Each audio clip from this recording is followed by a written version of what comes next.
Welcome to BD Daily Finance News Podcast, your daily briefing on finance and investing.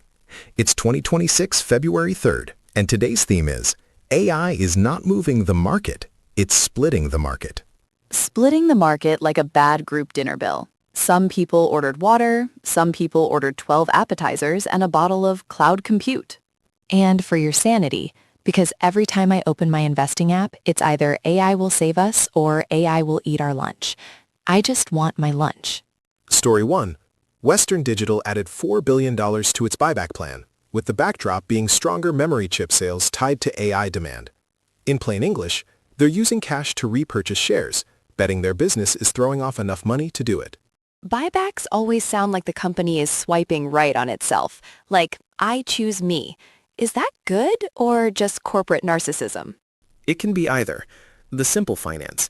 If a company buys back shares, the share count drops. If profits hold steady, earnings per share can rise because the same pie is cut into fewer slices. It's basically like splitting rent with fewer roommates. Your share goes up, for better or worse. So my slice gets bigger, unless the pie is secretly shrinking because memory chips are a boom and bust soap opera. Right. Memory is cyclical. Pricing can swing hard. That's why the why now matters. AI workloads are hungry for storage and memory, and the market is rewarding companies that look like they're on the right side of that demand.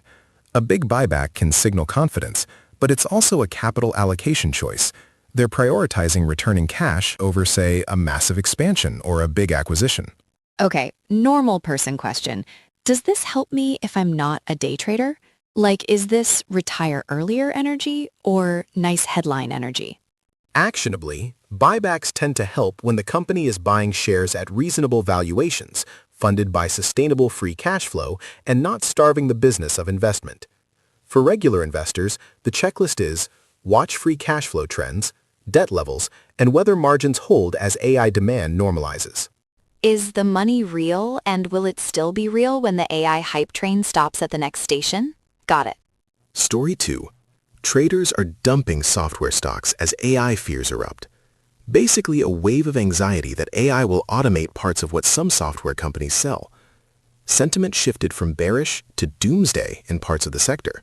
Software investors right now are like, my app is a moat, and AI is like, that's a puddle. Here's the simple version. A lot of software is priced like a subscription to a specialized tool. If AI turns that tool into a feature inside a bigger platform, pricing power can collapse. Imagine you pay monthly for a calculator, then your phone updates and the calculator is free and better.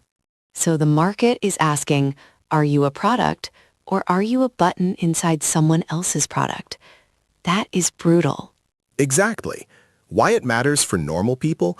Software is a big employer, and it's also embedded in business budgets. If companies believe AI will reduce the need for certain tools, they'll renegotiate contracts, delay renewals, and cut seats. That can hit jobs and stock-based compensation, and it can ripple into 401k performance if you're heavy in tech funds.